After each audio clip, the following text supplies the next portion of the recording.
right? So I dug up some of my old college books. I found this big, it's like 2,000-page book of American literature. So I decided I would like to read a poem. I don't know how to read poetry, but I'm going to try. This is called Song of Myself, and it's written by Walt Whitman. I celebrate myself and sing myself, and what I assume, you shall assume. For every atom belonging to me as good belongs to you. I loaf and invite my soul. I lean and loaf at my ease, observing a spear of summer grass. My tongue, every atom of my blood, formed from this soil, this air. Born here of parents, born here from parents the same, and their parents the same. I, now 37 years old, in perfect health begin, hoping to cease not till death. Creeds and schools in abeyance, retiring back a while, sufficed at what they are, but never forgotten. I harbor for good or bad, I permit to speak at every hazard. Nature without check, with original energy. 2. Houses and rooms are full of perfumes. The shelves are crowded with perfumes. I breathe the fragrance myself, and know it, and like it. The distillation would intoxicate me also, but I shall not let it. The atmosphere is not a perfume. It has no taste of the distillation. It is odorless. It is for my mouth forever. I am in love with it. I will go to the bank by the wood and become undisguised and naked. I am mad for it to be in contact with me. The smoke of my own breath, echoes, ripples, buzzed whispers, love root, silk thread, crotch, and vine.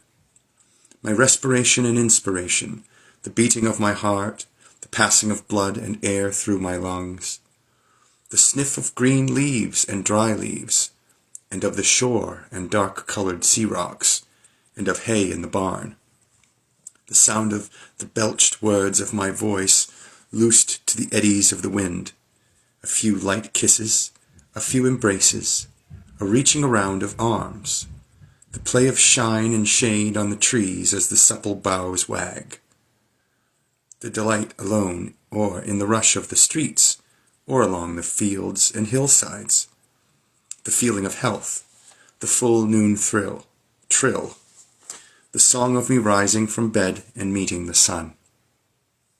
Have you reckoned 1,000 acres much? Have you reckoned the earth much? Have you practiced so long to learn to read? Have you felt so proud to get at the meaning of poems? Stop this day and night with me, and you shall possess the origin of all poems. You shall possess the good of the earth and the sun. There are millions of suns left. You shall no longer take things at second or third hand, nor look through the eyes of the dead, nor feed on the spectres in books. You shall not look through my eyes either, nor take things from me. You shall listen to all sides, and filter them from yourself. 3. I have heard what the talkers were talking, the talk of the beginning and the end, but I do not talk of the beginning or the end. There was never any more inception than there is now, nor any more youth or age than there is now, and will never be any more perfection than there is now, nor any more heaven or hell than there is now. Urge and urge and urge, always the procreant urge of the world. Out of the dimness opposite equals advance, always substance and increase, always sex, always a knit of identity, always distinction, always a breed of life. To elaborate is no avail. Learned and unlearned feel that it is so. Sure as the most certain sure, plumb in the uprights, well entrettied, braced in beams. Stout as a horse, affectionate, haughty, electrical, I and this mystery here we stand. Clear and sweet is my soul, and clear and sweet is all that is not my soul. Lack one lacks both, and the unseen is proved by the seen, till that becomes unseen and receives proof in its turn. Showing the best and dividing it from the worst, age vexes age. Knowing the perfect fitness and equanimity of things, while they discuss I am silent, and go bathe and admire myself. Welcome is every organ and attribute of me, and of any man hearty and clean. Not an inch nor a particle of an inch is vile, and none shall be less familiar than the rest. I am satisfied. I see, dance, laugh, sing, as the hugging and loving bedfellow sleeps at my side through the night, and withdraws at the peep of the day with stealthy tread, leaving me baskets covered with white towels, swelling the house with their plenty. Shall I postpone my acceptation and realization, and scream at my eyes, that they turn from gazing after and down the road, and forthwith cipher and show me to assent exactly the value of one and exactly the value of two, and which is ahead. 4. Trippers and askers surround me, people I meet, the effect upon me of my early life, or the ward and city I live in, or the nation. The latest dates, discoveries, inventions, societies, authors, old and new, my dinner, dress, associates, looks, compliments, dues, the real or fancied indifference of some man or woman I love, the sickness of one of my folks or of myself, or ill-doing or loss or lack of money, or depressions, or exaltations. Battles, the horrors of fratricidal war, the fever of doubtful news, the fitful events, these come to me days and nights and go from me again, but they are not the me myself.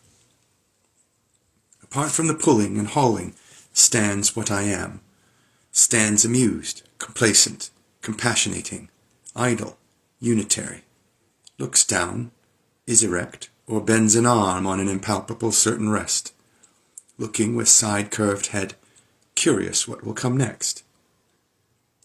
Both in and out of the game, and watching and wondering at it. Backward I see in my own days where I sweated through fog with linguists and contenders. I have no mockings or arguments. I witness and wait. 5. I believe in you, my soul. The other I am must not abase itself to you, and you must not be abased to the other. Loaf with me on the grass. Loose the stop from your throat. Not words, not music or rhyme I want, not custom or lecture, not even the best.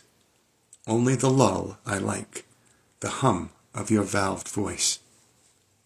I mind how once we lay such a transparent summer morning, how you settled your head athwart at my hips and gently turned over upon me, and parted the shirt from my bosom bone, and plunged your tongue to my bare stripped heart, and reached till you felt my beard, and reached till you held my feet. Swiftly arose and spread around me the peace and knowledge that will pass all the argument of the earth. And I know that the hand of God is the promise of my own, and I know that the Spirit of God is the brother of my own, and that all the men ever born are also my brothers, and the women my sisters and lovers, and that a kelson of the creation is love, and limitless are leaves stiff or drooping in the fields, and brown ants in the little wells beneath them, and mossy scabs of the worm fence, heaped stones, elder, mullein, and pokeweed.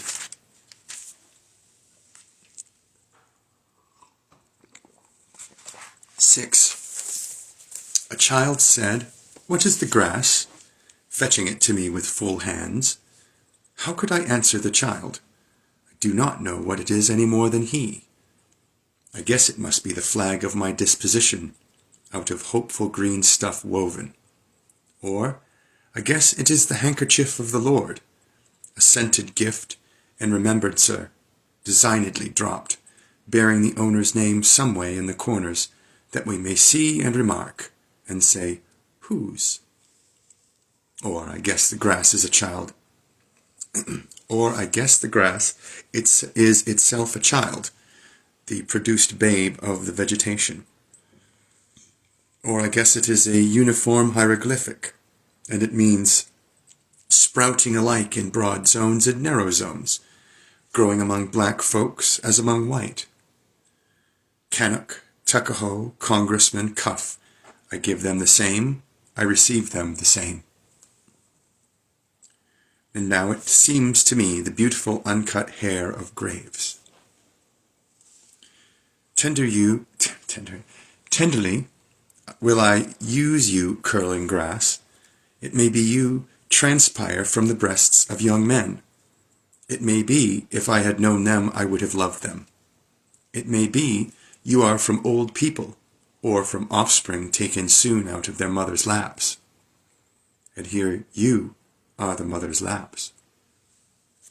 This grass is very dark to be from the white heads of old mothers, darker than the colourless beards of old men, dark to come from under the faint red roofs of mouths. Oh, I perceive, after all, so many uttering tongues, and I perceive they do not come from the roofs of mouths for nothing. I wish I could translate the hints about the dead young men and women, and the hints about old men and mothers, and the offspring taken soon out of their laps. What do you think has become of the young and old men? What do you think has become of the women and children? They are alive and well somewhere. The smallest sprout shows there is really no death, and if ever there was, it led forward life, and does not wait at the end to arrest it, and ceased the moment life appeared. All goes onward and outward, nothing collapses, and to die is different from what anyone supposed, and luckier. 7. Has anyone supposed it lucky to be born? I hasten to inform him or her it is just as lucky to die, and I know it. I pass death with the dying and birth with the new washed babe, and am not contained between my hat and boots, and peruse manifold objects, no two alike, and every one good, the earth good, and the stars good, and their adjuncts all good. I am not an earth, nor an adjunct of an earth. I am the mate and companion of people, just as immortal and fathomless as myself. They do not know how immortal, but I know. Every kind for itself and its own, for me mine male and female, for me those that have been boys and that love women, for me the man that is proud and feels how it stings to be slighted, for me the sweetheart and the old maid, for me mothers and the mothers of mothers, for me lips that have smiled, eyes that have shed tears, for me children and the begetters of children. Undrape, you are not guilty to me, nor stale, nor discarded. I see through the broadcloth and gingham whether or no, and am around tenacious, acquisitive, tireless, and cannot be shaken away. The little one, 8. The little one sleeps in its cradle. I lift the gauze and look a long time, and silently brush away flies with my hand. The youngster and the red-faced girl turn aside up the bushy hill. I peeringly view them from the top. The suicide sprawls on the bloody floor of the bedroom. I witness the corpse with its dabbled hair. I note where the pistol has fallen. The blab of the pave, tires of carts, slough of boot soles, talk of the promenaders, the heavy omnibus, the driver with his interrogating thumb, the clank of shod horses on the granite floor. The snow sleighs, clinking, shouted jokes, pelts of snowballs, the hurrahs for popular favorites, the fury of roused mobs, the flap of the curtained litter, a sick man inside borne to the hospital. The meetings of enemies, the sudden oath, the blows and fall, the excited crowd, the policeman with his star quickly working his passage to the center of the crowd, the impassive stones that receive and return so many echoes. What groans of overfed or half-starved, who fall sunstruck or in fits. What exclamations of women taken suddenly, who hurry home and give births to babes. What living and buried speech is always vibrating here. What howls, restrained by decorum. Arrests of criminals, slights, adulterous offers made, acceptances, rejections with convex lips. I mind them, or the show, or resonance of them. I come, and I depart. 9. The big doors of the country barns stand open and ready. The dried grass of the harvest time loads the slow-drawn wagon. The clear light plays on the brown, gray, and green intertinged. The armfuls are packed to the sagging mow. I am there. I help. I came stretched atop of the load. I felt its soft jolts. One leg reclined on the other. I jump from the crossbeams and seize the clover and timothy, and roll head over heels and tangle my hair full of wisps. 10. Alone, far in the wilds and mountains, I hunt. Wandering, amazed at my own lightness and glee, in the late afternoon choosing a safe spot to pass the night, kindling a fire and broiling the fresh-killed game, falling asleep on the gathered leaves with my dog and my gun by my side. The Yankee clipper is under her skysails. She cuts the sparkle and scud. My eyes settle the land, and I bend at her prow or shout joyously from the deck. The boatmen and clam diggers arose early and stopped for me. I tucked my trouser ends in my boots and went and had a good time. You should have been with us that day, round the chowder kettle. I saw the marriage of the trapper in the open air in the far west. The bride was a red girl. Her father and his friends sat near, cross-legged, and dumbly smoking. They had moccasins to their feet, and large thick blankets hanging from their shoulders. On a bank lounged the trapper. He was dressed mostly in skins. His luxuriant beard and curls protected his neck. He held his bride by the hand. She had long eyelashes. Her head was bare. Her coarse, straight locks descended upon her voluptuous limbs and reached to her feet. The runaway slave came to my house and stopped outside. I heard his motions crackling the twigs of the woodpile.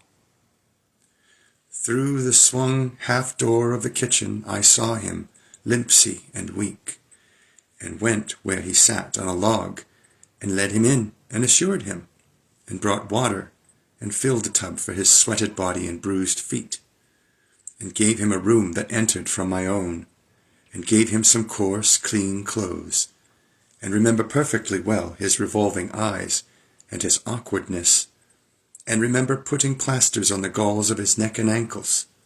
He stayed with me a week before he was recuperated and passed north. I had him sit next to me at a table. My firelock leaned in the corner. 11. 28 young men bathe by the shore. 28 young men, and all so friendly. 28 years of womanly life, and all so lonesome. She owns the fine house by the rise of the bank. She hides handsome and richly dressed aft the blinds of the window. Which of the young men does she like the best?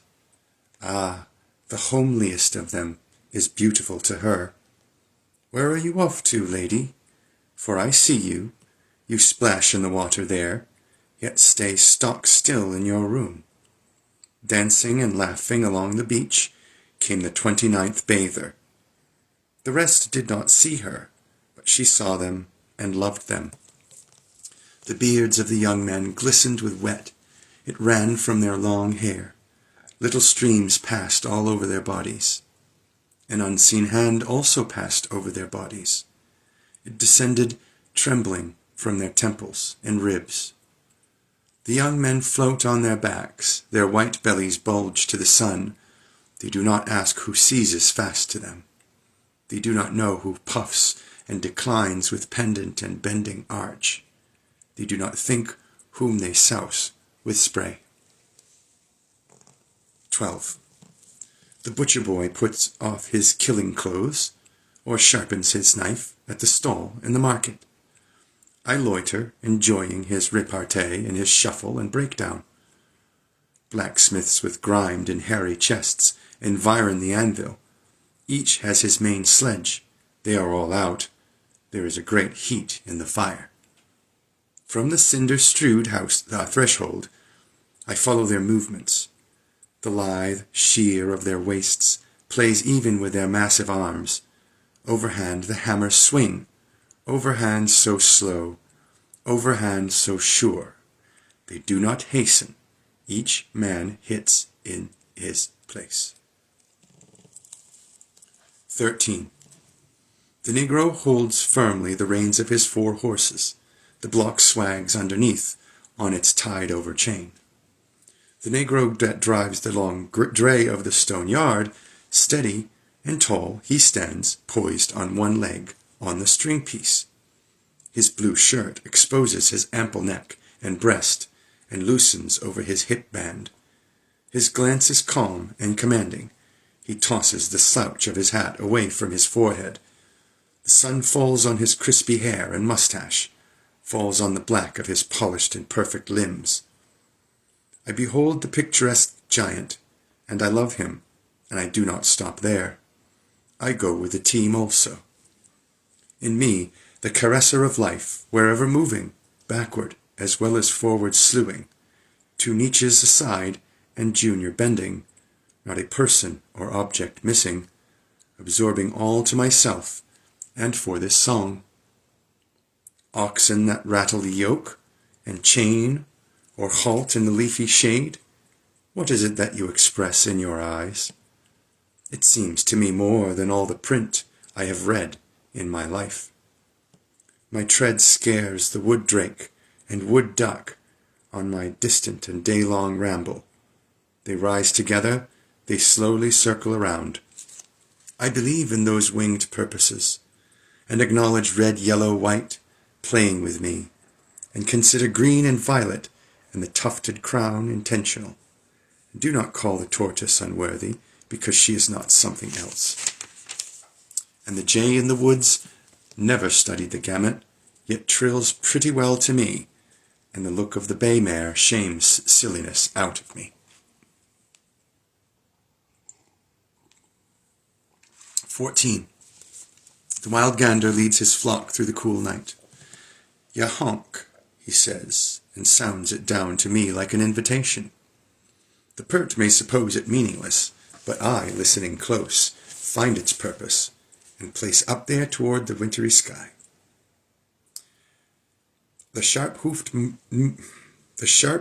moose of the north, the cat on the house-sill, the chickadee, the prairie dog, the litter of the grunting sow as they tug at her teats, the brood of the turkey hen, and she with her half-spread wings, I see in them and myself the same old law. The press of my foot to the earth springs 100 affections. They scorn the best I can do to relate them. I am enamored of growing outdoors, of men that live among cattle or taste of the ocean or woods, of the builders and steerers of ships, and the wielders of axes and mauls, and the drivers of horses. I can eat and sleep with them week in and week out. What is commonest, cheapest, nearest, easiest, is me. Me going in for my chances, spending for vast returns, adorning myself to bestow myself on the first that will take me, not asking the sky to come down to my good will, scattering it freely forever.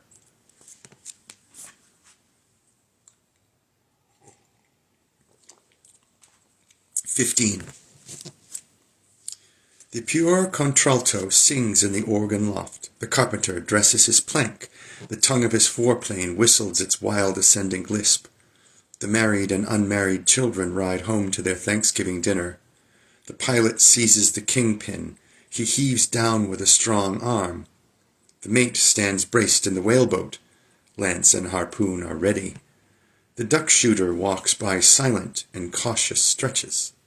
The deacons are ordained with crossed hands at the altar. The spinning girl retreats and advances to the hum of the big wheel. The farmer stops by the bars as he walks on a first-day loaf and looks at the oats and rye. The lunatic is carried at last to the asylum, a confirmed case. He will never sleep any more as he did in the cot in his mother's bedroom. The jour printer with grey head and gaunt jaws works at his case. He turns his quid of tobacco while his eyes blur with the manuscript. The malformed limbs are tied to the surgeon's table. What is removed drops horribly in a pail. The quadroon girl is sold at the auction stand. The drunkard nods by the barroom stove. The machinist rolls up his sleeves. The policeman travels his beat. The gatekeeper marks who pass. The young fellow drives the express wagon. I love him, though I do not know him. The half-breed straps on his light boots to compete in the race. The western turkey shooting draws old and young. Some lean on their rifles, some sit on logs. Out from the crowd steps the marksman, takes his position, levels his piece. The groups of newly come immigrants cover the wharf or levee. As the woolly pates hose in the sugar field, the overseer views them from his saddle. The bugle calls in the ballroom. The gentlemen run for their partners. The dancers bow to each other. The youth lies awake in the cedar-roofed garret and harks to the musical rain. The wolverine sets traps on the creek that helps fill the Huron. The squaw, wrapped in her yellow-hemmed cloth, is offering moccasins and bead bags for sale. The connoisseur peers along the exhibition gallery with half-shut eyes bent sideways. As the deckhands make fast the steamboat, the plank is thrown for the shore-going passengers. The young sister holds out the skein while her elder sister winds it off in a ball and stops now and then for the knots. The one-year wife is recovering and happy, having week ago borne her first child. The clean-haired Yankee girl works with her sewing machine or in the factory or mill. The paving man leans on his two-handed rammer. The reporter's lead flies swiftly over the notebook. The sign painter is lettering with blue and gold. The canal boy trots on the towpath. The bookkeeper counts at his desk. The shoemaker waxes his thread. The conductor beats time for the band, and all the performers follow him. The child is baptized. The convert is making his first professions. The regatta is spread on the bay. The race is begun. How the white sails sparkle! The drover watching his drove sings out to them that would stray. The peddler sweats with his pack on his back. The purchaser higgling about the odd cent. The bride unrumples her white dress. The minute hand of the clock moves slowly. The opium eater reclines with rigid head and just open lips. The prostitute draggles her shawl. Her bonnet bobs on her tipsy and pimpled neck. The crowd laughs at her blackguard oaths. The men jeer and wink to each other. Miserable! I do not laugh at your oaths, nor jeer you. The president holding a cabinet council is surrounded by the great secretaries. On the piazza walk 3 matrons stately and friendly with twined arms. The crew of the fish smack pack repeated layers of halibut in the hold. The Missourian crosses the plains toting his wares and his cattle. As the fare collector goes through the train, he gives notice by the jingling of loose change. The floormen are laying the floor. The tinners are tinning the roof. The masons are calling for mortar. In single file, each shouldering his hod, pass onward the laborers. Seasons pursuing each other, the indescribable crowd is gathered. It is the 4th of 7th month. What salutes of cannon and small arms. Seasons pursuing each other, the plower plows, the mower mows, and the winter grain falls in the ground. Off on the lakes, the pike fisher watches and waits by the hole in the frozen surface. The stumps stand thick round the clearing. The squatter strikes deep with his axe. Flat boatmen make fast toward dusk near the cottonwood or pecan trees. Coon seekers go through the regions of the Red River, or through those drained by the Tennessee, or through those of the Arkansas. Torches shine in the dark that hangs on the Chattahoochee or Altamaha. Patriarchs sit at supper with sons and grandsons and great-grandsons around them. In walls of adobe, in canvas tents, rest hunters and trappers after their day's sport. The city sleeps, and the country sleeps.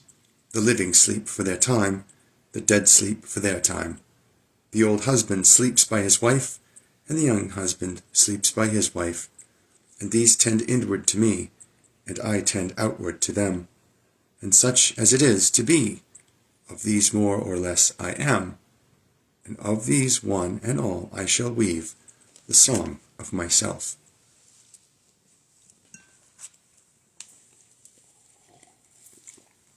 (16) I am of old and young, of the foolish as much as the wise, regardless of others, ever regardful of others, maternal as well as paternal, a child as well as a man, stuffed with the stuff that is coarse and stuffed with the stuff that is fine. One of the nation of many nations, the smallest the same and the largest the same. A southerner soon as a northerner, a planter, nonchalant and hospitable down by the Oconee I live. A Yankee, bound my own way ready for trade, my joints, the limberest joints on earth, and the sternest joints on earth. A Kentuckian walking the vale of the Elkhorn in my deerskin leggings, a Louisianian or a Georgian. A boatman over lakes or bays or along coasts, a Hoosier, a Badger, a Buckeye, at home on Candian snowshoes or up in the bush or with fishermen off Newfoundland. At home in the fleet of ice boats, sailing with the rest and tacking. At home on the hills of Vermont or in the woods of Maine or the Texan ranch, comrade of Californians, comrade of free Northwesterners, loving their big proportions, comrade of raftsmen and coalmen, comrade of all who shake hands and welcome to drink and meat, a learner with the simplest, a teacher of the thoughtfulest, a novice beginning, yet experient of myriads of seasons. Of every hue and caste am I, of every rank and religion, a farmer, mechanic, artist, gentleman, sailor, Quaker, prisoner, fancy man, rowdy, lawyer, physician, priest. I resist anything better than my own diversity. Breathe the air, but leave plenty after me, and am not stuck up, and am in my place. The moth and the fish eggs are in their place. The bright suns I see, and the dark suns I cannot see, are in their place. The palpable is in its place, and the impalpable is in its place. 17. These are really the thoughts of all men in all ages and lands. They are not original with me. If they are not yours as much as mine, they are nothing, or next to nothing. If they are not the riddle and the untying of the riddle, they are nothing. If they are not just as close as they are distant, they are nothing. This is the grass that grows wherever the land wherever the land is and the water is. This is the common air that bathes the globe. 18.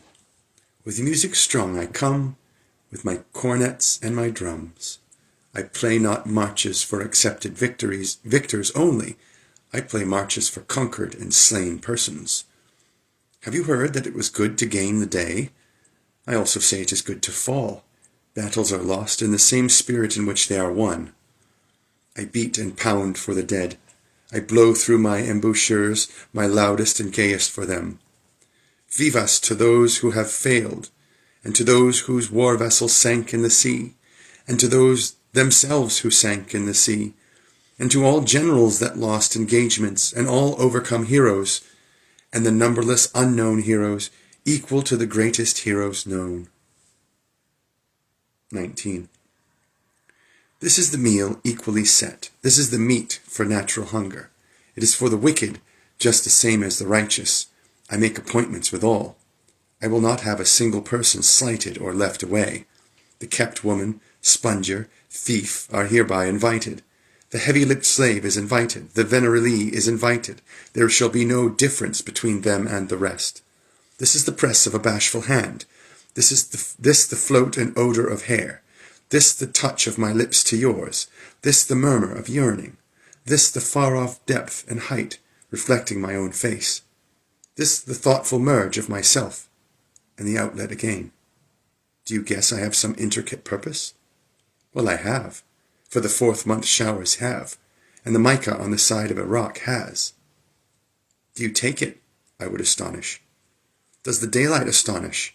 Does the early red start twittering through the woods? Do I astonish more than they? This hour I tell things in confidence. I might not tell everybody, but I will tell you. 20. Who goes there? Hankering, gross, mystical, nude. How is it I extract strength from the beef I eat? What is a man, anyhow? What am I? What are you? All I mark as my own, you shall offset it with your own, else it were time lost listening to me. I do not snivel that snivel the world over, that months are vacuums in the ground but wallow in filth. Whimpering and truckling fold with powders for invalids, conformity goes to the 4th removed. I wear my hat as I please, indoors or out. Why should I pray? Why should I venerate and be ceremonious? Having pried through the strata, analyzed to a hair, counselled with doctors and calculated close, I find no sweeter fat than sticks to my own bones.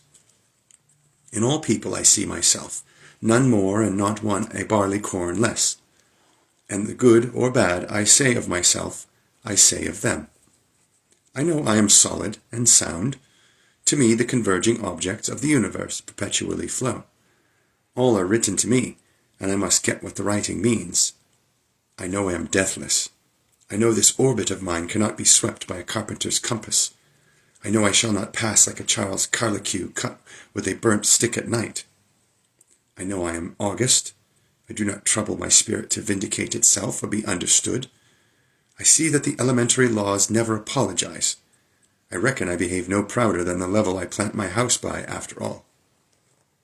I exist as I am. That is enough.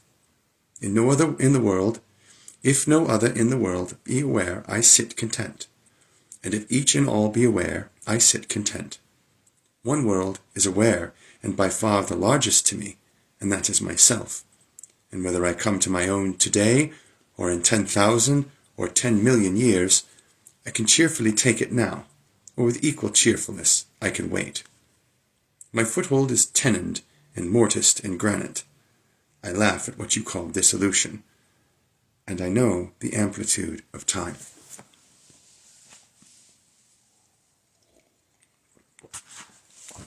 21. I am the poet of the body, and I am the poet of the soul. The pleasures of heaven are with me, and the pains of hell are with me. The first I graft and increase upon myself, the latter I translate into a new tongue. I am the poet of the woman, the same as the man, and I say it is great to be a woman as to be a man, and I say there is nothing greater than the mother of men. I chant the chant of dilation or pride. We have had ducking and deprecating about enough. I show that size is only development. Have you outstripped the rest? Are you the president? Is it a trifle? They will more than arrive there every one, and still pass on. I am he that walks with the tender and growing night. I call to the earth, and see half held by the night. Press close, bare-bosomed night. Press close, magnetic, nourishing night. Night of south winds, night of the large few stars. Still nodding night, mad, naked summer night. Smile, O voluptuous, cool-breathed earth, earth of the slumbering and liquid trees, earth of departed sunset, earth of the mountains misty-topped. Earth of the vitreous pour of the full moon just tinged with blue. Earth of shine and dark, mottling the tide of the river. Earth of the limpid grey of clouds, brighter and clearer for my sake. Far swooping elbowed earth, rich apple-blossomed earth, smile, for your lover comes. Prodigal, you have given me love, therefore I to you give love. O unspeakable, passionate love. 22. You see, I resign myself to you also. I guess what you mean. I behold from the beach your crooked inviting fingers. I believe you refuse to go back without feeling of me. We must have a turn together. I undress, hurry me out of sight of the land, cushion me soft, rock me in billowy drowse, dash me with amorous wet. I can repay you. Sea of stretched ground swells, sea breathing broad and convulsive breaths, sea of the brine of life, and unshovelled yet always ready graves. Howler and scooper of storms, capricious and dainty sea, I am integral with you. I too am one of one phase and of all phases.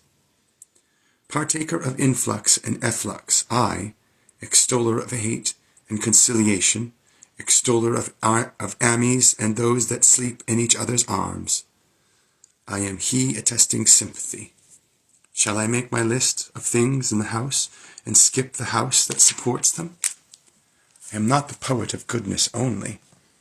I do not decline to be the poet of wickedness also. What blurt is this about virtue and vice? And about vice? Evil propels me, and reform of evil propels me. I stand indifferent. My gait is no fault-finder's or rejecter's gait. I moisten the roots of all that has grown. Did you feel some scrofula out of the unflagging pregnancy? Did you guess the celestial laws are yet to be worked over and rectified? I find one side a balance, and the antipodal side a balance. Soft doctrine as steady help, as stable doctrine. Thoughts and deeds of the present hour rouse and early start. This minute that comes to me over the past at Cillian's, there is no better than it and now. What behaved well in the past or behaves well today is not such a wonder. The wonder is always and always how there can be a mean man or an infidel.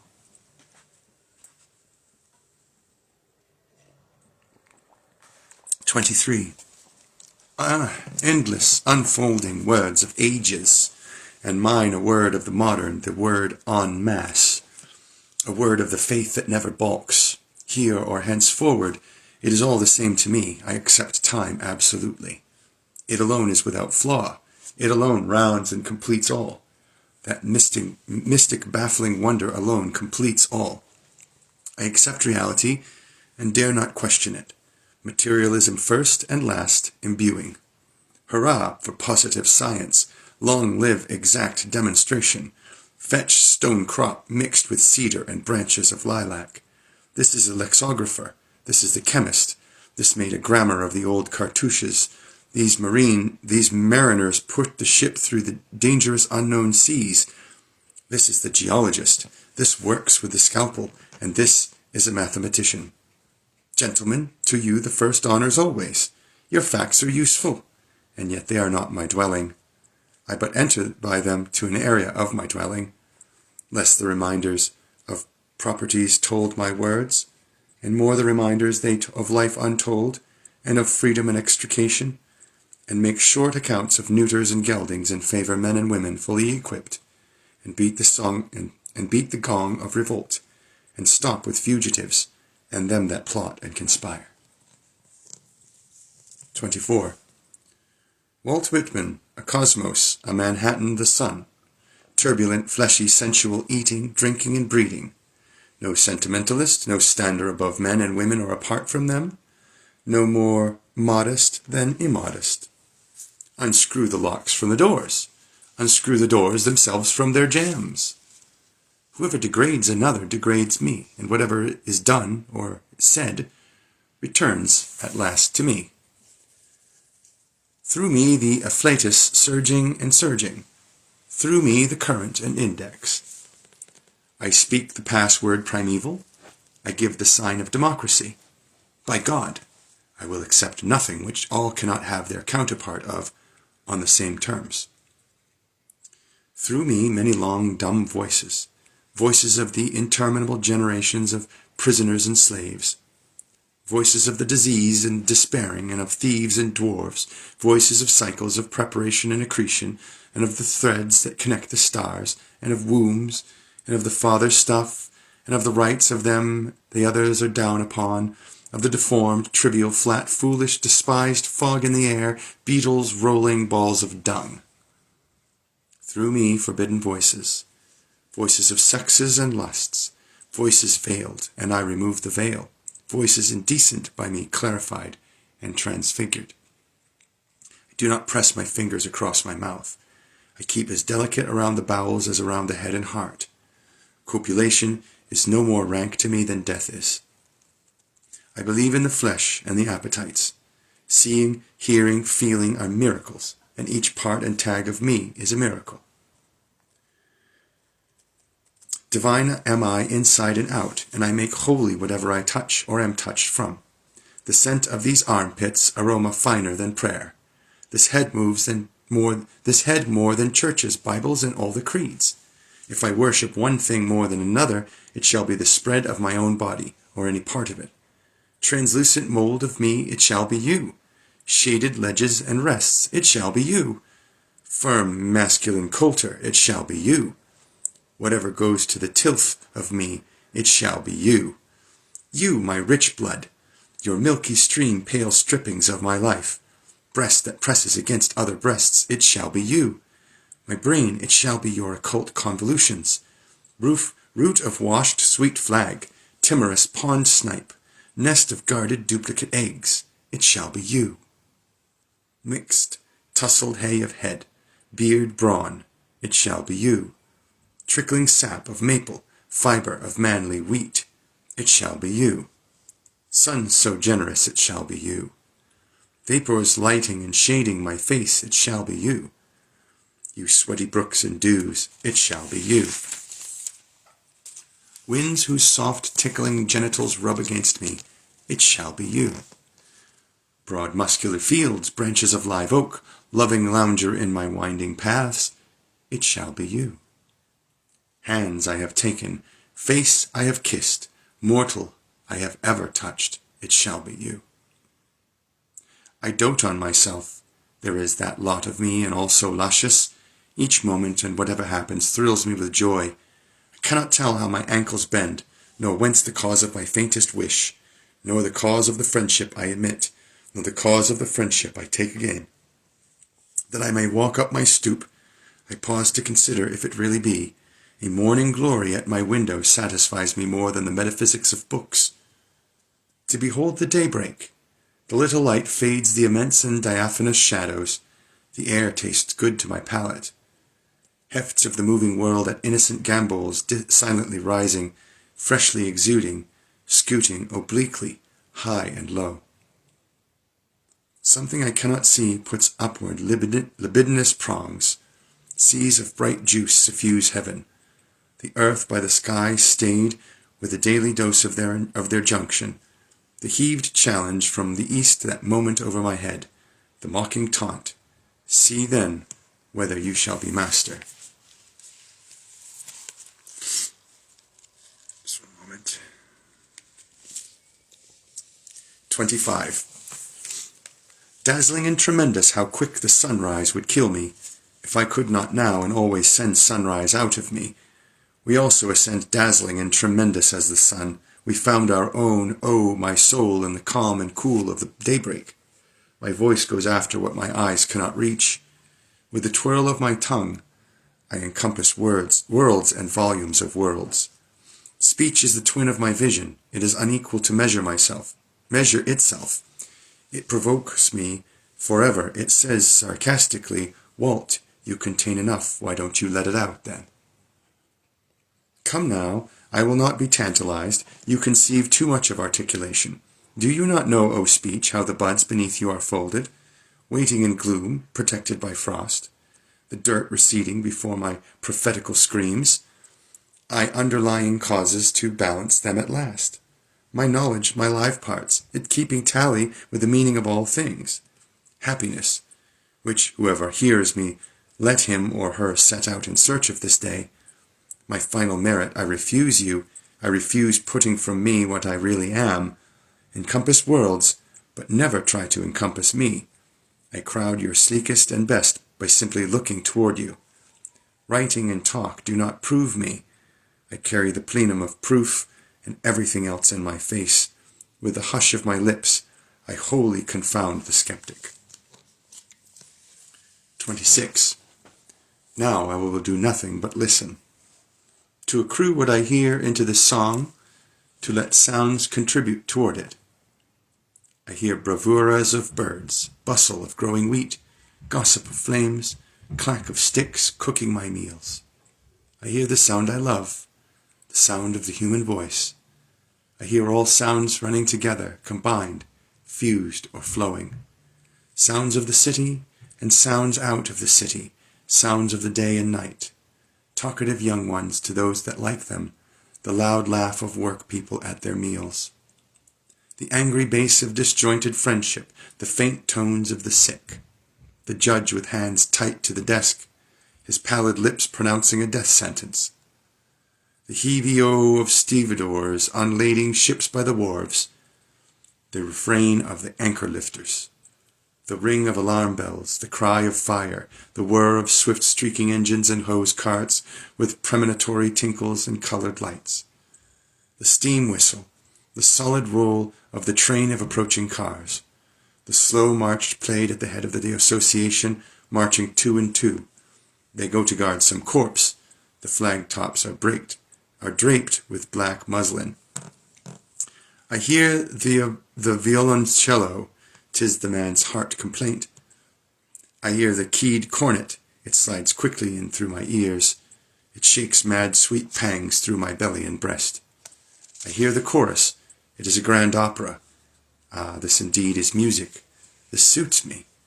A tenor large and fresh as the creation fills me. The orbic flex of his mouth is pouring and filling me full. I hear the trained soprano. What work of hers is this? The orchestra whirls me under wider than Uranus flies.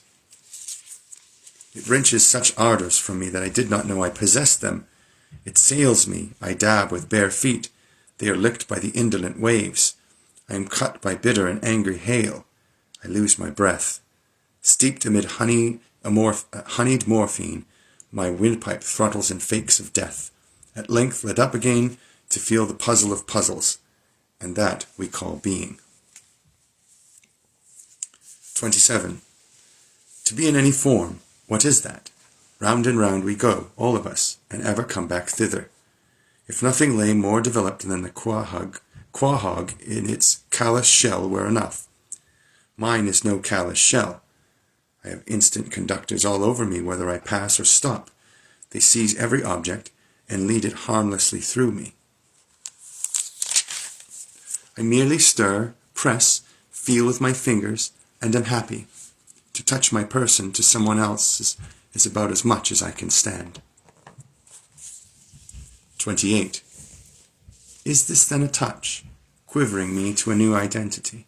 Flames and ether making a rush from my veins, treacherous tip of me reaching and crowding to help them, my flesh and blood playing our lightning, to strike what is hardly different from myself. On all sides prurient provoker stiffening my limbs, straining the udder of my heart for its withheld drip, behaving licentious toward me, taking no denial, depriving me of my best as for a purpose, unbuttoning my clothes, holding me by the bare waist, deluding my confusion with the calm of the sunlight in pasture fields, immodestly sliding the fellow senses away. They bribe to swap off with touch and go and graze at the edges of me. No consideration, no regard for my draining strength or my anger, fetching the rest of the herd around to enjoy them a while, then all uniting to stand on a headland and worry me. The sentries desert every other part of me. They have left me helpless to a red marauder. They have all come to the headland to witness and assist against me. I am given up by traitors. I talk wildly. I have lost my wits. I and nobody else am the greatest traitor. I went myself first to the headland. My own hands carried me there. You, villain, touch! What are you doing? My breath is tight in its throat. Unclench your floodgates. You are too much for me. 29. Blind, loving, wrestling touch. Sheathed, hooded, sharp-toothed touch. Did it make you ache so, leaving me? Parting tracked by arriving, perpetual payment of perpetual loan, rich showering rain, and recompense richer afterward. Sprouts take and accumulate, stand by the curb, prolific and vital. Landscapes projected masculine, full-sized, and golden. 30. All truths wait in all things. They neither hasten their own delivery nor resist it. They do not need the obstetric forceps of the surgeon. The insignificant is as big to me as any. What is less or more than a touch? Logic and sermons never convince. The damp of the night drives deeper into my soul. Only what proves itself to every man and woman is so. Only what nobody denies is so.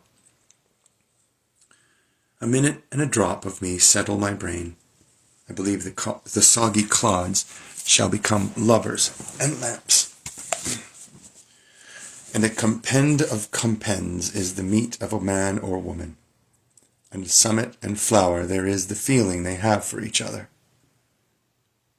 And they are to branch boundlessly out of that lesson until it becomes omnific, and until one and all shall delight us, and we them. 31. I believe a leaf of grass is no less than the journey work of the stars, and the pismire is equally perfect, and a grain of sand, and the egg of the wren, and the tree toad is a chef d'oeuvre for the highest. And the running blackberry would adorn the parlors of heaven, and the narrowest hinge in my hand puts to scorn all machinery. And the cow crunching with depressed head surpasses any statue, and a mouse is miracle enough to stagger sextillions of infidels. I find I incorporate gneiss, coal, long-threaded moss, fruits, grains, esculent roots, and am stuccoed with quadrupeds and birds all over, and have distanced what is behind me for good reasons, but call anything back again when I desire it. In vain the speeding or shyness, in vain the plutonic rocks send their old heat against my approach. In vain the mastodon retreats beneath its own powdered bones. In vain objects stand leagues off and assume manifold shapes. In vain the ocean settling in hollows and the great monsters lying low. In vain the buzzard houses herself with the sky. In vain the snake slides through creepers and logs. In vain the elk takes to the inner passes of the woods. In vain the razor-billed auk sails far north to Labrador. I follow quickly. I ascend to the nest in the fissure of the cliff. 32. I think I could turn and live with animals. They are so placid and self-contained. I stand and look at them long and long. They do not sweat and whine about their condition. They do not lie awake in the dark and weep for their sins. They do not make me sick discussing their duty to God. Not one is dissatisfied. Not one is demented with the mania of owning things. Not one kneels to another, nor to his kind that lived thousands of years ago. Not one is respectable or unhappy over the whole earth. So they show their relations to me, and I accept them. They bring me tokens of myself. They evince them plainly in their possession. I wonder where did they get those tokens? Did I pass that way huge times ago and negligently drop them? Myself moving forward then and now forever, gathering and showing more always, and with velocity, infinite and omnigenous, and like of these among them, not too exclusive toward the reachers of my remembrancers, picking out here the one that I love, and now go with him on brotherly terms. A gigantic beauty of a stallion, fresh and responsive to my caresses, head high in the forehead, wide between the ears, limbs glossy and supple, tail dusting the ground, eyes full of sparkling wickedness, ears finely cut, flexibly moving. His nostrils dilate as my heels embrace him. His well-built limbs tremble with pleasure as we race around and return. I but use you a minute, then I resign you, stallion. Why do I need your paces when I myself outgallop them, even as I stand or sit, passing faster than you?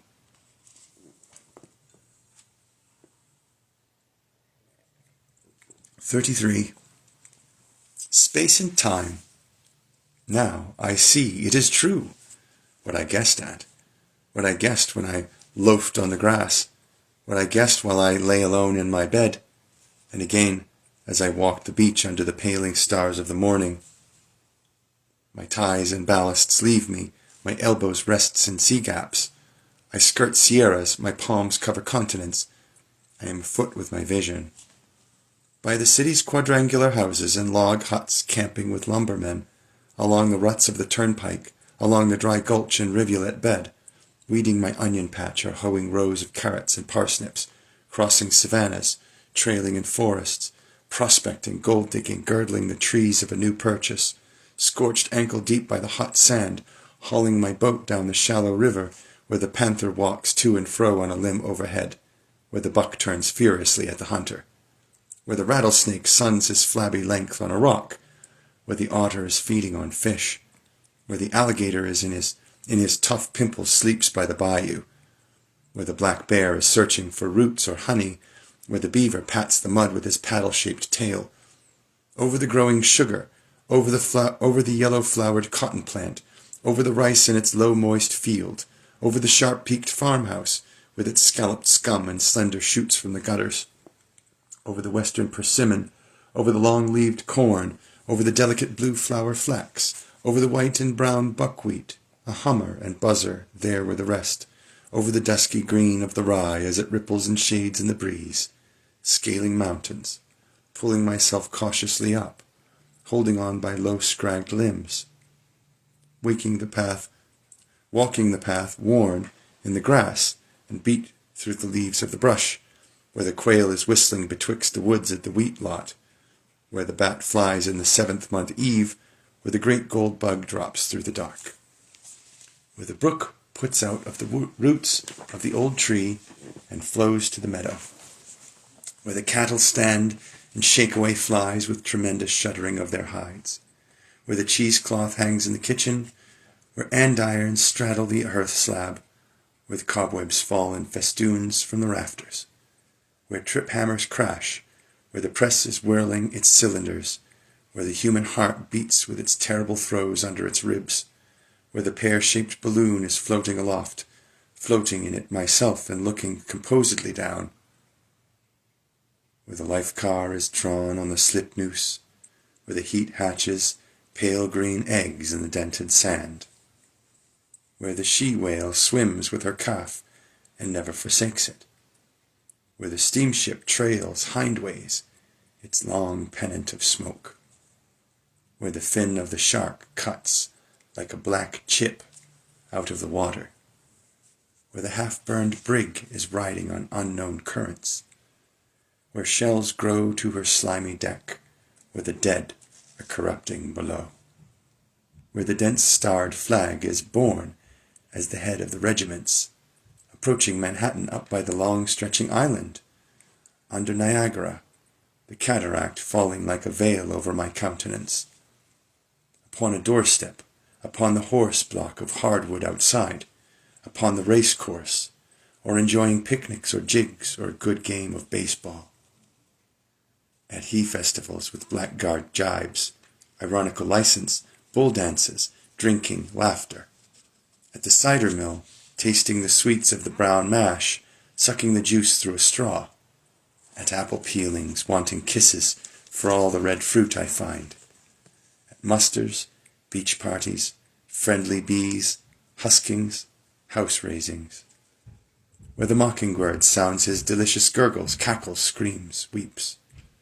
Where the hayrick stands in the barnyard, where the dry stalks are scattered, where the brood crowd waits in hovel, where the bull advances to do his masculine work, where the stud to the mare, where the cock is treading the hen, where the heifers browse, where geese nip their food with short jerks, where sundown shadows lengthen over the limitless and lonesome prairie, where herds of buffalo make a crawling spread of the square miles far and near, where the hummingbird shimmers, where the neck of the long-lived swan is curving and winding, where the laughing gull scoots by the shore, where she laughs her near-human laugh, where beehives range on a grey bench in the garden half hid by high weeds, where band-necked partridges roost in a ring on the ground with their heads out, where burial coaches entered the arched gates of a cemetery, where winter wolves bark amidst wastes of snow and icicled trees,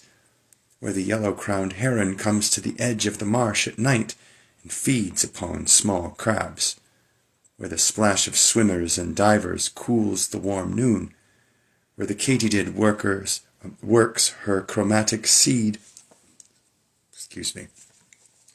where the katydid works her chromatic reed on the walnut tree over the well, through patches of citrons and cucumbers with silver-wired leaves, through the salt lick or orange glade under conical firs,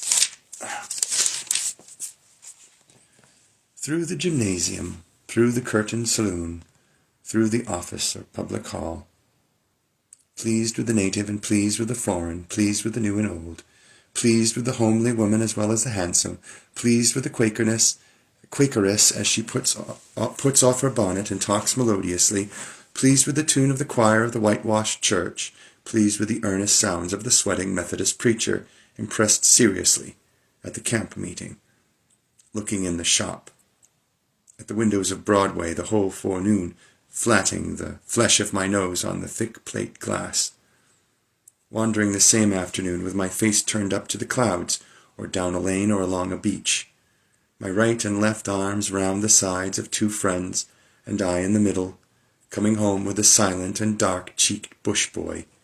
Behind me he rides at the drape of day.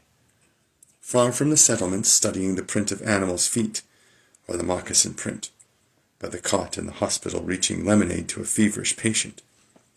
Nigh the coffined corpse, when all is still, examining with a candle, voyaging to every port to dicker and adventure, hurrying with a modern crowd as eager and fickle as any, hot toward one I hate, ready in my madness to knife him, solitary at midnight in my backyard, my thoughts gone from me a long while, walking the old hills of Judea with the beautiful gentle God by my side, speeding through space, speeding through heaven and the stars, speeding amid the 7 satellites and the broad ring and the diameter of 80,000 miles. Speeding with tailed meteors, throwing fireballs like the rest, carrying the crescent child that carries its own full mother in its belly, storming, enjoying, planning, loving, cautioning, backing and filling, appearing and disappearing. I tread day and night such roads. I visit the orchards of spheres and look at the product, and look at the quintillions ripened and look at quintillions green. I fly those flights of a fluid and swallowing soul. My course runs below the soundings of plummets. I help myself to material and immaterial. No guard can shut me off. No law prevent me. I anchor my ship for a little while only. My messengers continually cruise away or bring their returns to me. I go hunting polar furs and the seal, leaping chasms with a pike-pointed staff, clinging to topples of brittle and blue. I ascend to the foretruck. I take my place late at night in the crow's nest. We sail the Arctic Sea. It is plenty light enough. Through the clear atmosphere I stretch around on the wonderful beauty. The enormous masses of ice pass me, and I pass them. The scenery is plain in all directions. The white-topped mountains show in the distance. I fling out my fancies toward them. We are approaching some great battlefield in which we are soon to be engaged. We pass the colossal outposts of the encampment. We pass with still feet and caution. Or we are entering by the suburbs some vast and ruined city. The blocks and fallen architecture more than all the living cities of the globe. I am a free companion. I bivouac by invading watchfires. I turn the bridegroom out of bed and stay with the bride myself. I tighten her all night to my thighs and lips. My voice is the wife's voice, the screech by the rail of the stairs. They fetch my man's body up dripping and drowned. I understand the large hearts of heroes, the courage of present times and all times, how the skipper saw this crowded and rudderless wreck of the steamship, and death chasing it up and down the storm. How he knuckled tight and gave not back an inch, and was faithful of days and faithful of nights, and chalked in large letters on a board, "Be of good cheer, we will not desert you." How he followed with them and tacked with them on 3 days, and would not give it up. How he saved the drifting company at last. How the lank, loose-gowned woman looked when boated from the side of their prepared graves. How the silent, old-faced infants, and the lifted sick, and the sharp-lipped, unshaven men. All this I swallow. It tastes good. I like it well. It becomes mine. I am the man. I suffered. I was there. The disdain and calmness of martyrs, the mother of old, condemned for a witch, burnt with dry wood, her children gazing on. The hounded slave that flags in the race leans by the fence, blowing, covered with sweat. The twinges that sting like needles his legs and neck, the murderous buckshot and the bullets. All these I feel or am. I am the hounded slave. I wince at the bite of the dogs. Hell and despair are upon me. Crack and again crack the marksmen. I clutch the rails of the fence. My gore dribs, thinned with the ooze of my skin. I fall on the weeds and stones. The riders spur their unwilling horses, haul close, taunt my dizzy ears, and beat me violently over the head with whipstocks. Agonies are one of my changes of garments. Do not ask the wounded person how he feels. I myself become the wounded person. My hurts turn livid upon me as I lean on cane and observe. I am the mashed fireman with breastbone broken. Tumbling walls buried me in their debris. Heat and smoke I inspired. I heard the yelling shouts of my comrades. I heard the distant click of their picks and shovels. They have cleared the beams away. They tenderly lift me forth.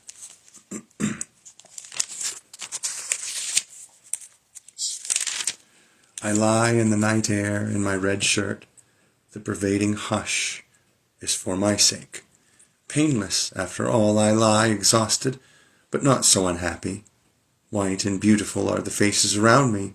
Their heads are bared of their fire caps. The kneeling crowd fades with the light of their torches. Distant and dead resuscitate. They show as the dial or move as the hands of me. I am the clock myself. I am an old artillerist. I tell of my fort's bombardment. I am there again. Again the long roll of the drummers. Again the attacking cannon, mortars. Again to my listening ears, the cannon responsive. I take part, and I see and hear the whole.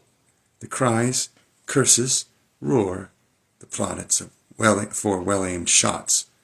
The ambulanza slowly passing, trailing its red drip. Workmen searching after damages, making indispensable repairs. The fall of grenades through the rent roof, the fan-shaped explosion, the whiz of limbs, heads, stone, wood, iron, high in the air. Again gurgles the mouth of my dying general. He furiously waves with his hand. He gasps through the clot. Mind not me, mind the entrenchments.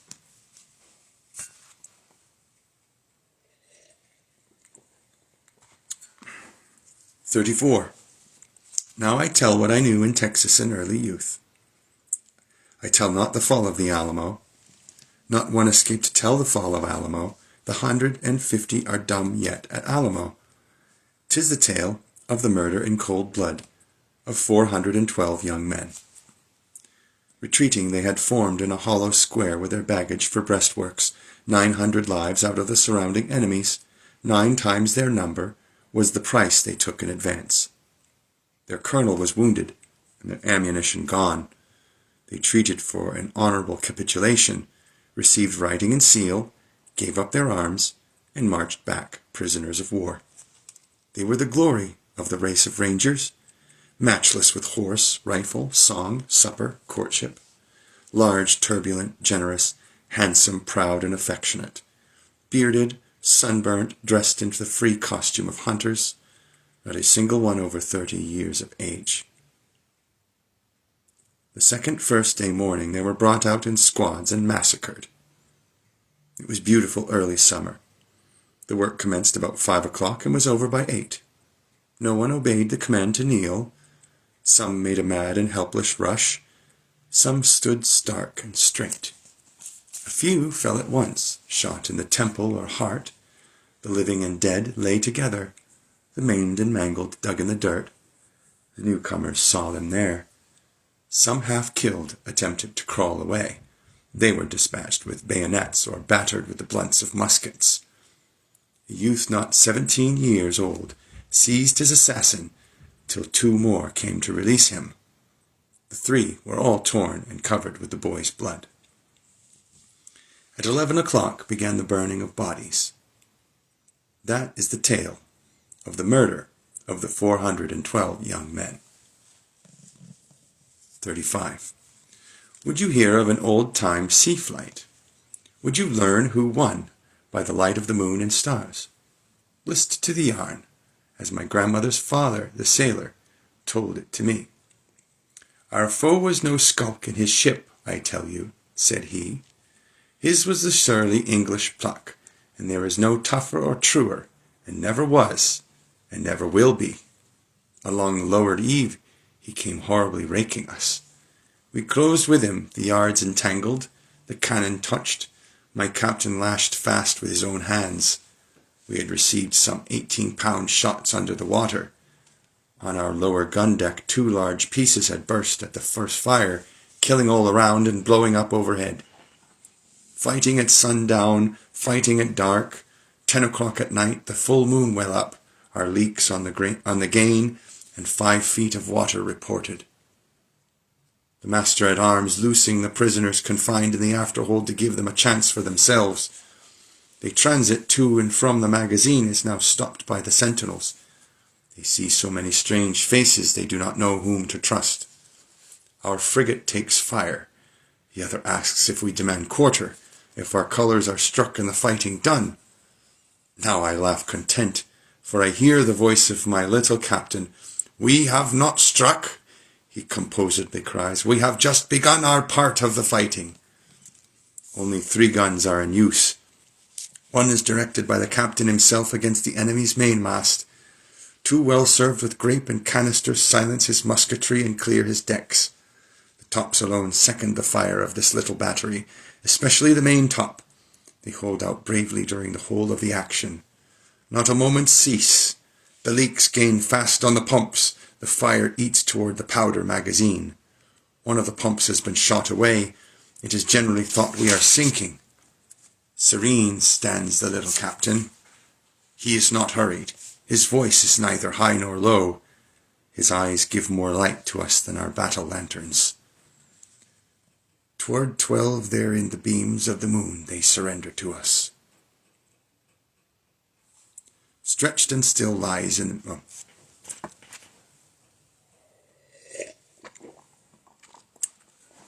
36. Stretched and still lies in the midnight 2 great hulls motionless on the breast of darkness. Our vessel riddled and slowly sinking, preparations to pass to the one we have conquered. The captain on the quarter-deck coldly giving his orders through a countenance white as a sheet. Nearby the corpse of the child that served in the cabin. the dead face of an old salt with long white hair and carefully curled whiskers, the flame spite of all that can be done flickering aloft and below, the husky voices of the 2 or 3 officers yet fit for duty, formless stacks of bodies and bodies by themselves, dabs of flesh upon the masts and spars, cut of cordage, dangle of rigging, light shock of the soothed waves, black and impassive guns, litter of powder parcels, strong scent, a few large stars overhead, silent and mournful shining, delicate sniffs of sea breeze, smells of sedgy grass and fields by the shore, death messages given in charge to survivors, the hiss of the surgeon's knife, the gnawing teeth of his saw, wheeze, chuck, swash of falling blood, short wild scream, and long dull tapering groan. These so, these irretrievable. 37. You laggards there on guard, look to your arms. And at the conquered doors they crowd. I am possessed. Embody all presences outlawed or suffering. See myself in prison shaped like another man, and feel the dull unintermitted pain. For me the keepers of convicts shoulders their carbines and keep watch. It is I let out in the morning and barred at night. Not a mutineer walks handcuffed to jail, but I am handcuffed to him and walk by his side. I am less the jolly one there, and more the silent one with sweat on my twitching lips. Not a youngster is taken for larceny, but I go up too, am tried and sentenced. Not a cholera patient lies at the last gasp, but I also lie at the last gasp. My face is ash-colored. My sinews gnarl. Away from me people retreat. Askers embody themselves in me, and I am embodied in them. I project my hat, sit shamefaced, and beg. 38. Enough, enough, enough. Somehow I have been stunned. Stand back. Give me a little time beyond my cuffed head, slumbers, dreams, gaping. I discover myself on the verge of a usual mistake. That I could forget the mockers and insults, that I could forget the trickling tears and the blows of the bludgeons and hammers, that I could look with a separate look on my own crucifixion and bloody crowning. I remember now. I resume the overstayed fraction. The grave of rock multiplies what has been confided to it, or to any graves. Corpses rise, gashes heal, fastenings roll from me. I troop forth replenished with supreme power, one of an average unending procession. Inland and sea-coast we go, and pass all boundary lines. Our swift ordinances on their way over the whole earth, the blossoms we wear in our hats, the growth of thousands of years. Elves. Eleves, I salute you, come forward. Continue your annotations. Continue your questionings. 39. The friendly and flowing savage, who is he? Is he waiting for civilization, or past it, and mastering it? Is he some Southwesterner raised out of doors? Is he Canadian? Is he from the Mississippi country? Iowa, Oregon, California, the mountains, prairie life, bush life? Or sailor from the sea? Wherever he goes, men and women accept and desire him. They desire he should like them, touch them, speak to them, stay with them. Behavior lawless as snowflakes, words simple as grass, uncombed head, laughter, and naivete. Slow stepping feet, common features, common modes, and emanations. They descend in new forms from the tips of his fingers. They are wafted with the odor of his body or breath. They fly out of the glance of his eye. 40. Flaunt of the sunshine, I need not your bask, lie over. You light surfaces only, I force surfaces and depths also. Earth, you seem to look for something at my hands. Say, old top-knot, what do you want? Man or woman, I might tell how I like you, but cannot. And might tell what is in me, and what is in you, but cannot. And might tell that pining I have, that pulse of my nights and days. Behold, I do not give lectures or a little charity. When I give myself. You there, impotent, loose in the knees, Open your scarfed chops till I blow grit within you. Spread your palms and lift the flaps of your pockets. I am not to be denied. I compel. I have stores plenty and to spare, and anything I have I bestow. I do not ask who you are. That is not important to me. You can do nothing and be nothing, but what I will enfold you. To cotton-field drudge or cleaner of privies I lean. On his right cheek I put the family kiss. And in my soul I swear I will never deny him. On women fit for conception I start bigger and nimbler babes. This day I am jetting the stuff of far more arrogant republics. To anyone dying, thither I speed and twist the knob of the door. Turn the bedclothes toward the foot of the bed. Let the physician and the priest go home. I seize the descending man and raise him with resistless will. O despairer, here is my neck. By God, you shall not go down. Hang your whole weight upon me. I dilate you with tremendous breath. I buoy you up. Every room of the house do I fill with an armed force. Lovers of me, bafflers of graves. Sleep. I and they keep guard all night. Not doubt, not decease shall dare to lay finger upon you. I have embraced you, and henceforth possess you to myself.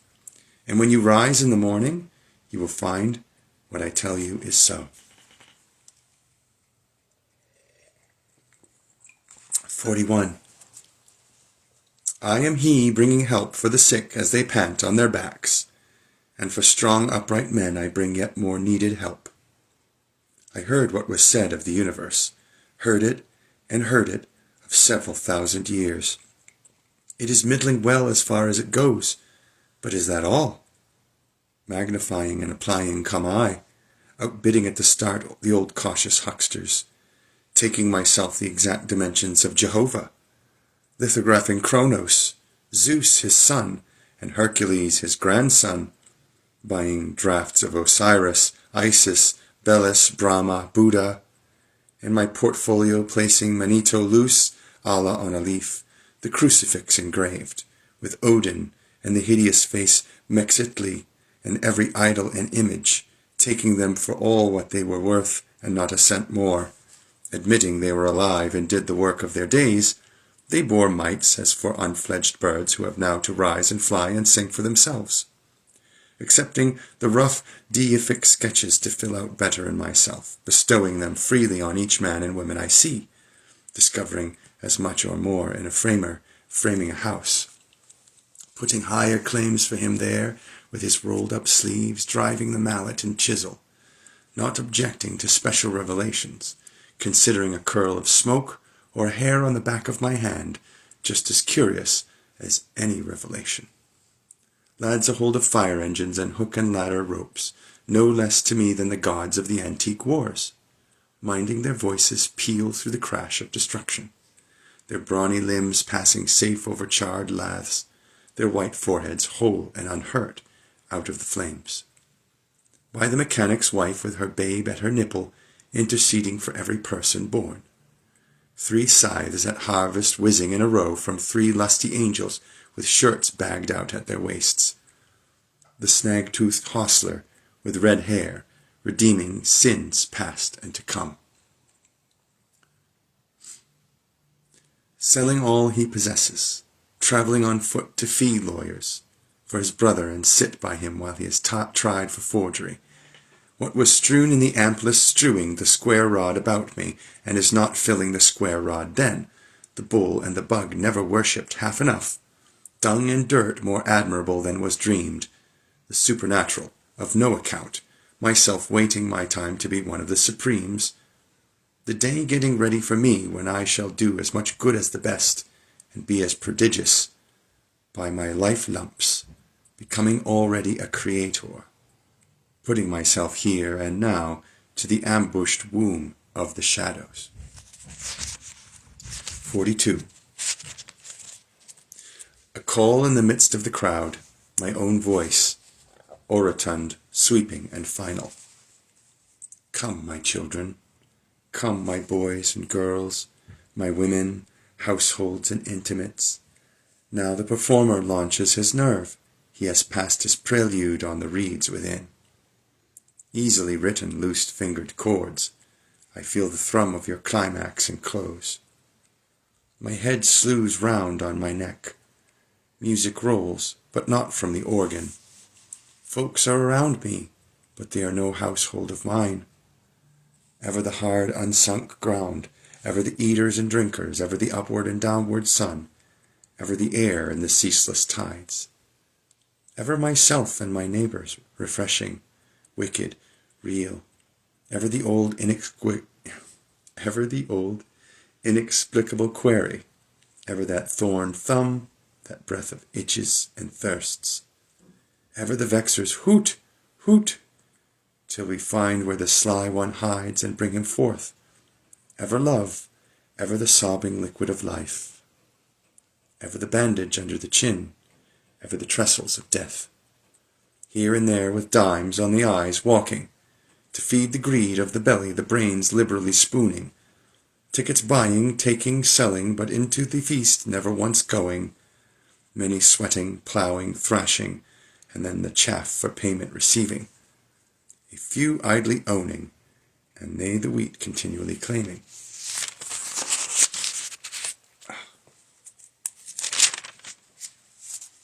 This is the city, and I am one of the citizens. Whatever interests the rest interests me. Politics, wars, markets, newspapers, schools, the mayor and councils, banks, tariffs, steamships, factories, stocks, stores, real estate, and personal estate. The little plentiful mannequins skipping around in collars and tailed coats.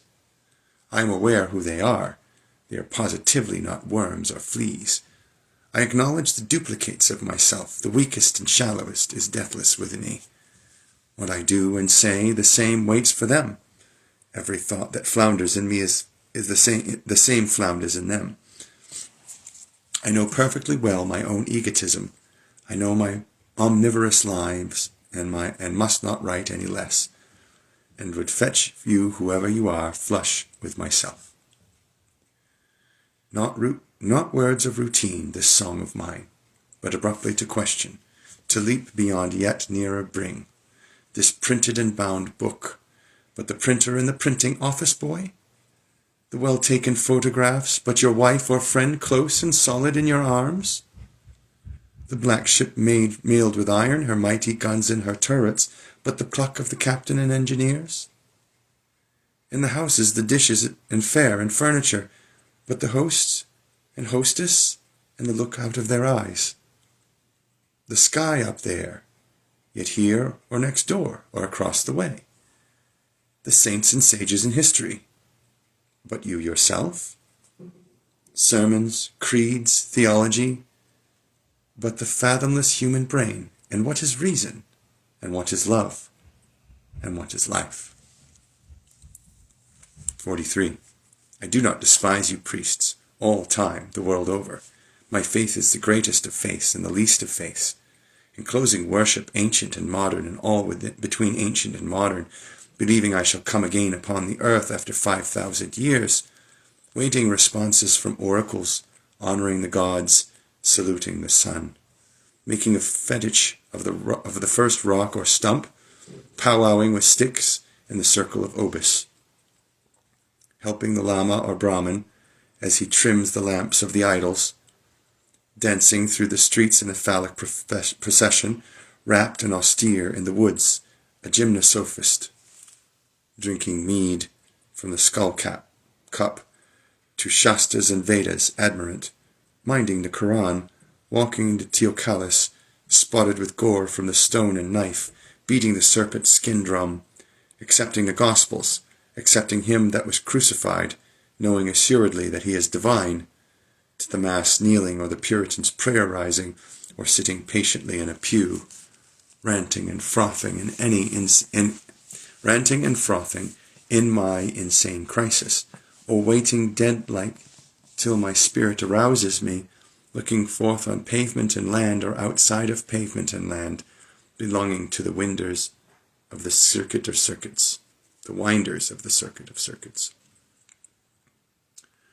Over one of that centripetal and centrifugal gang, I turn and talk like a man leaving charges before a journey. Downhearted doubters, dull and excluded, frivolous, sullen, moping, angry, affected, disheartened, atheistical, I know every one of you. I know the sea of torment, doubt, despair, and unbelief. How the flukes splash! How they contort rapid as lightning with spasms and spouts of blood! Be at peace, bloody flukes of doubters and sullen mopers. I take my place among you as much as among any. The past is the push of you, me, all precisely the same. And what is yet untried, and afterward is, for you, me, all precisely the same. I do not know what is untried and afterward, but I do know it will in its turn prove sufficient, and cannot fail. Each who passes is considered, each who stops is considered, not a single one can it fail. It cannot fail the young man who died and was buried, nor the young woman who died and was put by his side, nor the little child that peeped in at the door and then drew back and was never seen again, nor the old man who has lived without purpose and feels it with bitterness worse than gall, nor him in the poorhouse tubercled by rum and the bad disorder, nor the numberless slaughtered and wrecked, nor the brutish caboo called the ordure of humanity, nor the sacks merely floating with open mouths for food to slip in, nor anything in the earth or down in the oldest graves of the earth, nor anything in the myriads of spheres, nor the myriads of myriads that inhabit them, nor the present, nor the least wisp that is known. 44. It is time to explain myself. Let us stand up. What is known I strip away. I launch all men and women forward with me into the unknown. The clock indicates the moment, but what does eternity indicate? We have thus far exhausted trillions of winters and summers. There are trillions ahead, and trillions ahead of them. Births have brought us richness and variety, and other births will bring us richness and variety. I do not call one greater and one smaller. That which fills its period and place is equal to any. Were mankind murderous or jealous upon you, my brother or my sister, I am sorry for you. They are not murderous or jealous upon me. All has been gentle with me. I keep no account with lamentation. What have I to do with lamentation? I am an acme of things accomplished, and I am closer of things, and I an encloser of things to be. My feet strike an apex of the apices of the stairs. On every step, bunches of ages and larger bunches between the steps, all below duly travelled, and still I mount and mount. Rise after rise, bow the phantoms behind me. Afar down I see the huge first nothing. I know I was even there. I waited unseen and always, and slept through the lethargic mist, and took my time, and took no hurt from the fetid carbon. Long I was hugged close, long and long. Immense have been the preparations for me, faithful and friendly the arms that have helped me. Cycles ferried my cradle, rowing and rowing like cheerful boatmen. For room to me stars kept aside in their own rings. They sent influences to look after what was to hold me. Before I was born out of my mother's generations guided me. My embryo has never been torpid, nothing could overlay it. For it's the nebula cohered to an orb, the long slow strata piled to rest it on. Vast vegetables gave it sustenance. Monstrous sauroids transported it in their mouths and deposited it with care. All forces have been steadily employed to complete and delight me. Now on this spot I stand with my robust soul. 45. O span of youth, ever pushed elasticity! O manhood, balanced, florid, and full! My lovers suffocate me, crowding my lips thick in the pores of my skin, jostling me through streets and public halls, coming naked to me at night, crying by day, "Ahoy!" from the rocks of the river, swinging and chirping over my head, calling my name from flower beds, vines, tangled underbrush, lighting on every moment of my life, bussing my body with soft balsamic busses, noiselessly passing handfuls out of their hearts and giving them to be mine, old age superbly rising. O welcome, ineffable grace of dying days! Every condition promulges not only itself, it promulges what grows after and out of itself, and after the dark hush promulges as much as any. I open my scuttle at night and see the far sprinkled systems, and all I see multiplied as high I can cipher edge but the rim of the farther systems. Wider and wider they spread, expanding, always expanding, outward and forever outward. My sun has his sun, and round him obediently wheels. He joins with his partners a group of superior circuit, and greater sets follow, making specks of the greatest inside them. There is no stoppage, and never can be stoppage.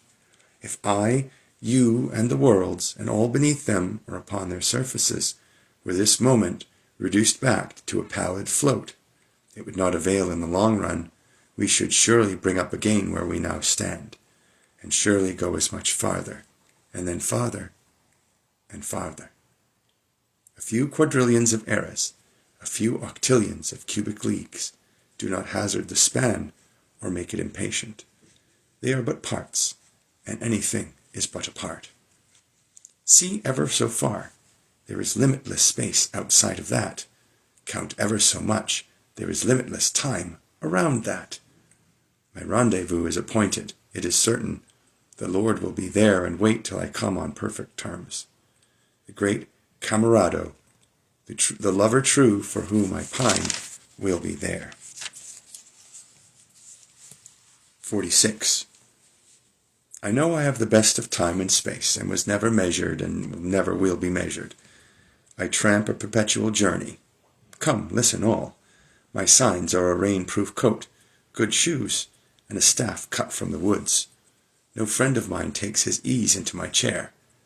I have no chair, no church, no philosophy. I lead no man to a dinner table, library, exchange, but each man and each woman of you I lead upon a knoll, my left hand hooking you round the waist, my right hand pointing to landscapes of continents and the public road. Not I, not anyone else can travel that road for you. You must travel it for yourself. It is not far. It is within reach. Perhaps you have been on it since you were born and did not know. Perhaps it is everywhere on water and on land. Shoulder your duds, dear son, and I will mine, and let us hasten forth. Wonderful cities and free nations we shall fetch as we go. If you tire, give me both burdens, and rest the chuff of your hand on my hip. And in due time you shall repay the same service to me, for after we start we shall never lie by again. This day before I dawn I ascended a hill and looked at the crowded heaven, and I said to my spirit, when we become the enfolders of those orbs, and the pleasure and knowledge of everything in them, shall we be filled and satisfied then? And my spirit said, no, we but level that lift to pass and continue forward. You are also asking me questions, and I hear you. I answer that I cannot answer. You must find out for yourself. Sit a while, dear son. Here are biscuits to eat, and here is milk to drink. But as soon as you sleep and renew yourself in sweet clothes, I kiss you with a goodbye kiss, and open the gate for your egress hence. Long enough have you dreamed contemptible dreams. Now I wash the gum from your eyes. You must habit yourself to the dazzle of the light and of every moment of your life. Long have you timidly waited holding a plank by the shore. Now I will you to be a bold swimmer, to jump off in the midst of a sea, rise again, nod to me, shout, and laughingly dash with your hair. 47. I am the teacher of athletes. He that by me spreads a wider breast than my own proves the width of my own. He most honors my style who learns under it to destroy the teacher. The The boy I love, the same becomes a man, not through derived power, but in his own right. Wicked rather than virtuous out of conformity or fear, fond of his sweetheart, relishing well his steak, unrequited love or a slight cutting him worse than sharp steel cuts, first rate to ride, to fight, to hit the bull's-eye, to sail a skiff, to sing a song or play on the banjo. Preferring scars and the beard and faces pitted with smallpox all over latherers, and those well tanned to those that keep out of the sun. I teach straying from me, yet who can stray from me? I follow you, whoever you are, from the present hour. My words itch at your ears till you understand them. I do not say these things for $1 or to fill up the time while I wait for a boat. It is you talking just as much as myself.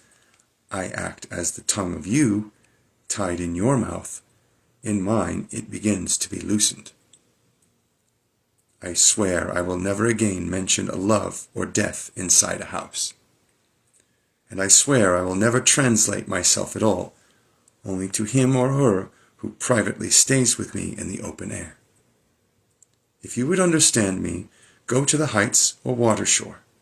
The nearest gnat is an explanation, and a drop or motion of waves, a key, the maul, the oar, the handsaw. Second my words. No shuttered room or school can commune with me, but roughs and little children better than they. The young mechanic is closest to me, he knows me well. The woodman that takes his axe and jug with him shall take me with him all day. The farm boy ploughing in the field feels good at the sound of my voice. In vessels that sail, my words sail. I go with fishermen and seamen and love them. The soldiers camped or upon the march is mine. On the night ere the pending battle many may seek me, and I do not fail them. On that solemn night, it may be their last, those that know seek me. My face rubs to the hunter's face when he lies down alone in his blanket. The driver, thinking of me, does not mind the jolt of his wagon. The young mother and old mother comprehend me. The girl and the wife rest the needle a moment and forget where they are. They and all would resume what I have told them. 48. I have said that the soul is not more than the body, and I have said that the body is not more than the soul. And nothing, not God, is greater to one than oneself is, and whoever walks a furlong without sympathy walks to his own funeral dressed in his shroud. And I or you, pocketless of a dime, may purchase the pick of the earth, and to glance with an eye or show a bean in its pod confounds the learning of all times, and there is no trade or employment, but the young man following it may become a hero, and there is no object so soft, but it makes a hub for the wheeled universe. And I say to any man or woman, let your soul stand cool and composed before 1,000,000 universes. And I say to mankind, be curious, not about God, for I who am curious about each am not curious about God. No array of terms can say how much I am at peace about God and about death. I hear and behold God in every object, yet understand God not in the least, nor do I understand who there can be more wonderful than myself. Why should I wish to see God better than this day? I see something of God each hour of the 24, and each moment then. In the faces of men and women I see God, and in my own face in the glass. I find letters from God dropped in the street, and every one is signed by God's name, and I leave them where they are, for I know that wheresoever I go, others will punctually come forever and ever. 49. And as to you, death, and you, bitter hug of mortality, it is idle to try to alarm me. To his work without flinching, the encroacher comes. I see the elder hand pressing, receiving, supporting. I recline by the sills of the exquisite flexible doors, and mark the outlet, and mark the relief and escape. And as to you, corpse, I think you are a good manure, but that does not offend me. I smell the white roses sweet-scented and growing. I reach to the leafy lips. I reach to the polished breast of melons. And as to you, life, I reckon you are the leavings of many deaths. No doubt I have died myself 10,000 times before. I hear you whispering there, O stars of heaven, O suns, O grass of graves, O perpetual transfers and promotions. If you do not say anything, how can I say anything? Of the turbid pool that lies in the autumn forest, of the moon that descends the steeps of the soughing twilight, toss, sparkles of day and dusk, toss on the black stems that decay in the muck, toss to the moaning gibberish of the dry limbs. I ascend from the moon, I ascend from the night. I perceive that the ghastly glimmer is noonday sunbeams reflected, and debauch to the steady and central from the offspring, great or small. 50. There is that in me. I do not know what it is, but I know it is in me. Wrenched and sweaty, calm and cool then my body becomes. I sleep long. I do not know it. It is without name, it is a word unsaid. It is not in any dictionary, utterance, symbol. Something it swings on more than the earth I swing on. To it the creation is the friend whose embracing awakes me. Perhaps I might tell more. Outlines. I plead for my brothers and sisters. Do you see, O my brothers and sisters? It is not chaos or death. It is form, union, plan. It is eternal life. It is happiness. 51. The past and present wilt. I have filled them, emptied them, and proceed to fill my next fold of the future. Listener up there, what have you to confide to me? Look in my face while I snuff the sidle of evening. Talk honestly. No one hears you, and I stay only a minute longer. Do I contradict myself? Very well, then, I contradict myself. I am large. I contain multitudes. I concentrate toward them that are nigh. I wait on the door slab. Who has done his day's work? Who will soonest be through with his supper? Who wishes to walk with me? Will you speak before I am gone? Will you prove already too late? 52. The spotted hawk swoops by and accuses me. He complains of my gab and my loitering. I, too, am not a bit tamed. I, too, am untranslatable. I sound my barbaric yawp over the roofs of the world. The last scud of day holds back for me. It flings my likeness after the rest, and true as on the shadowed wilds. It coaxes me to the vapor and the dusk. I depart as air. I shake my white locks at the runway sun. I effuse my flesh in eddies and drift it in lacy jags. I bequeath myself to the dirt to grow from the grass I love. If you want me again, look for me under your boot soles. You will hardly know who I am or what I mean, but I shall be good health to you nevertheless, and filter and fibre your blood. Failing to fetch me at first, keep encouraged. Missing me one place, search another. I stop somewhere, waiting for you.